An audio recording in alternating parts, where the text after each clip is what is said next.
Natalie Fleet is the Labour MP for Bolsover, one of the 2024 intake. She's also one of the very few Labour MPs to get through Morgan McSweeney's closely monitored selection process, having a background that actually befits a party of the working class. From a coal mining family, Fleet spent her career working in the trade unions, something that precious few of the modern professional class PLP members can say.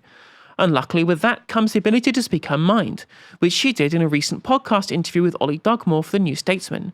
Here's what she had to say about life on Keir Starmer's backbenches. And I came in and there's so much. I don't know if I'm allowed to say it. You can say it. I know, you can say it. There's so much small dick energy. Like, what are we doing? What are we doing? There's so much.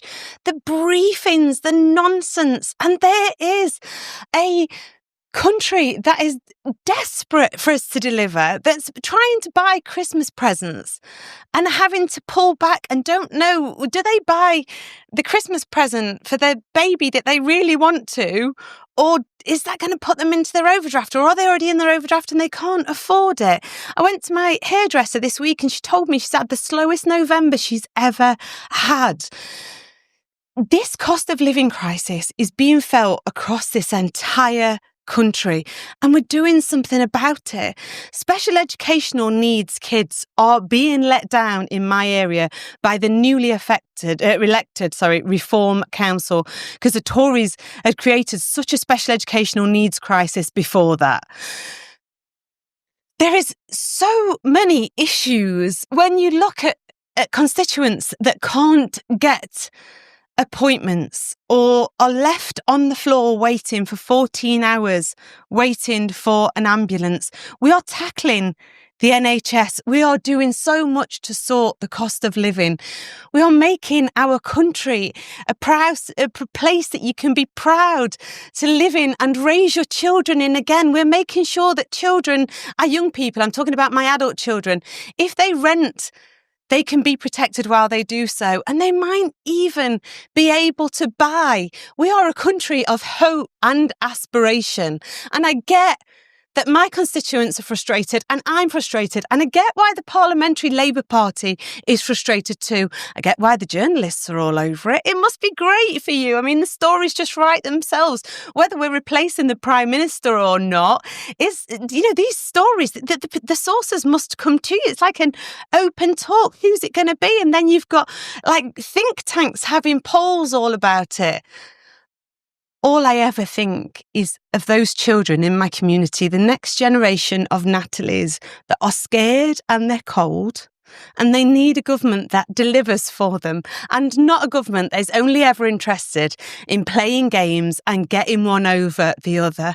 Whilst I would doubt the veracity of the claim that they're somehow bringing the changes that are needed to fix the cost of living crisis, I understand her point of view. I certainly do. But when it comes to the idea, well, this current government only cared about getting one over on other people, I'm like, well, that was kind of the whole plan from the start. That was literally the whole plan from the start. The game started in the background with Labour together in 2017, trying to get one over on Jeremy Corbyn and the left of the Labour Party. Essentially, from what we'd seen from the internal discussions there, trying to make sure that Jeremy Corbyn never became Prime Minister, to create what you say, a country that works for the poorest in society, that works for the people who need a government that's there to tackle cost of living, to tackle inequality and to tackle these problems. And whilst it's fine to be frustrated at what's happening at the top, you could have said something before now. Plenty of the PLP currently stayed quiet in the recesses of the period in opposition, when we knew what was happening internally, when what we have seen from people basically admit openly that there was no plan, no policy platform in place during the time when they were in opposition, because they thought they had 2 terms. They thought it'd be 1 term, get rid of the Corbynites, expel the Trots, shake off the fleas, and then the other 5 years in opposition, they'd be able to actually write some policies. And now they're in government, and first of all, they don't really have, as far as I can see, a real kind of structural program of real meaningful change to deal with the issues of this country of 15 years of Conservative austerity. And on top of this, right, well, that's just the reality of the kind of faction in control of the party at the moment. It's the nest of vipers. These are people who are obsessed with winning for winning's sake. As far as I can see, Keir Starmer's only driving ambition is to be Prime Minister to be Prime Minister. when it comes to the people he surrounds himself with.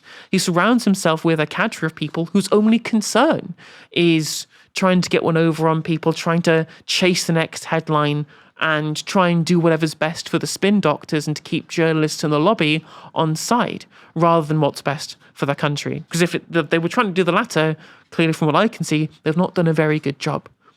Curtis, what do you make of her sentiments there? I will even extend what you were saying about Jeremy Corbyn getting a one-up over him. And when you look at the 2024 election, I mean, what was the pitch from Keir Starmer and the Labour Party? The pitch was, we're not going to fundamentally change anything. We're not going to radically change policy. We just want to manage the government better. So they were kind of playing politics by that rule of just basically saying, these guys are rubbish. These guys are incompetent. We can do a better job. And I think that feeds into the same narrative because they weren't there for change, despite the fact that Keir Starmer on the manifesto cover had his face and change all over it. It's pretty much been anything but.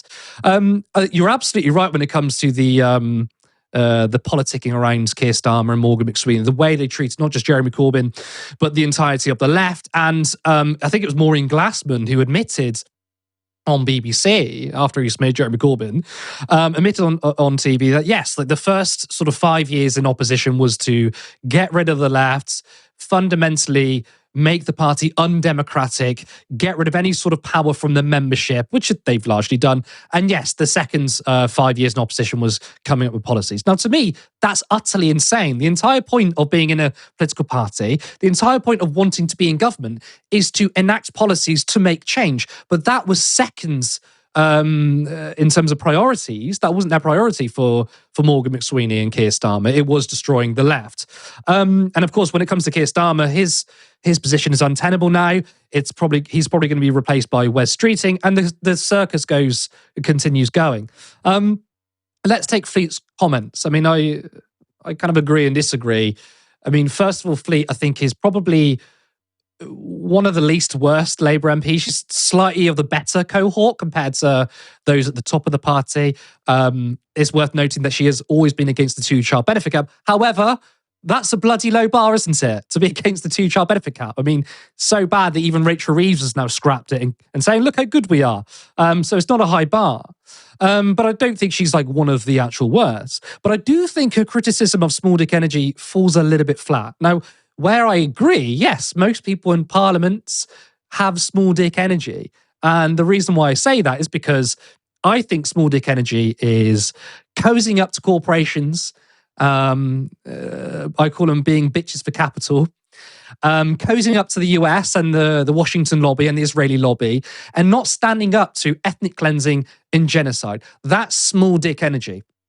Big dick energy is to say, I don't care how much these big businesses and corporations have given money to the Labour Party. We are going to raise taxes on the rich. We are going to bring in a wealth tax. We are going to stand up against power and deliver policies that help the working class of this country. That's big dick energy. Big dick energy is saying, screw the US and their failed foreign policy. Screw Israel. We're no longer going to supply arms to them. We're no longer going to provide a cover for their genocide. We're not going to dilly-dally and make excuses. That's big dick energy. And the problem I have with a Labour MP saying this, even though I do think she's probably slightly better than some of the other cohort, the problem I have with the Labour MP saying this is the fact that when it comes to economic policy, Conservatives, the Labour Party now Reform, pretty much endorse the same neoliberal orthodoxy. Now, of course, the Labour Party want to steal Keir Starmer's line, want to put sticking plaster all over it, which is funny because the entire point of Keir Starmer saying,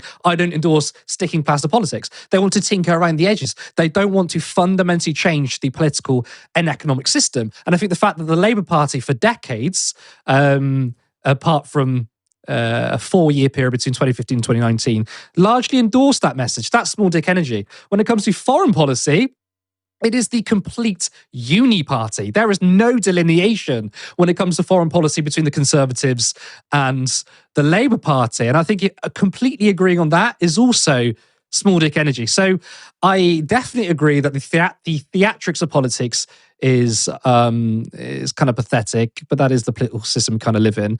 I do, agree with her sentiment, but I think her analysis isn't deep enough. She just looks at the theatrics of politics and goes, "Oh, this is just men in their stupid game," when it goes deeper than that. It goes to our political, economic, and foreign policy, which I think Labour largely subscribe to. So I think that criticism of hers falls a little bit flat. Yeah, they always talked about tough choices in the run-up to the election and afterwards when, well, no, you took the easy way out by not standing up to these people, by not standing up to the press, by implementing Leveson 2, for example. Those people they could stand up to, and they just didn't. But I agree with you. I think Natalie Fleet is definitely one of the better Labour MPs. I'm certainly glad that we had an actual working class trade unionist as a Labour MP and not just another London lawyer or whatever. It's a good thing. And she's someone from the area that represents her own constituency. I just think that it's misplaced to have such confidence in the current platform that the Labour Party are pushing through. Now, that clip I just played was from a much longer interview that's well worth watching. She had some very serious and compelling points to make about the criminal justice system and violence against women and girls, all from Fleet's own perspective as a teenage grooming victim who's had to fight hard to get to where she is. On that subject, she passed scathing judgment on Conservative Party leader and former Minister for Women and Equalities, Kemi Badenoch. What makes me angry is when people that have never cared about it weaponise it. So, in the last Parliament, Kemi Badenoch did not meet a single grooming gang. Now she uses grooming victims as human shields. They sit alongside her at press conferences. She was Minister for Children and Women and Equalities. She had the power to do something about it. She had the platform and she did nothing. She didn't speak about it in Parliament. She didn't tackle this issue. I mean, she's not wrong, is she? She's not wrong that Kemi Badenoch didn't spend any time talking about this and seemed like she kind of ignored her Women and Equalities brief as far as I can see, because she was also Business and Trade Secretary at the time. As far as I can see, the only thing that she actually did in her role as Women and Equalities Minister, at a time in which we continually seen a failure on the part of the state to deal with violence against women and girls, she was busy spending time forcing the Financial Conduct Authority to be less trans inclusive, or stuffing the Equality and Human Rights Commission with anti-trans people to satisfy her weird obsession with us, right? When there was actual real problems affecting women and girls in this country, she was obsessing about trans people because she gets all of her politics from Twitter rather than taking her ministerial brief seriously. And that's the reality of Conservative governance.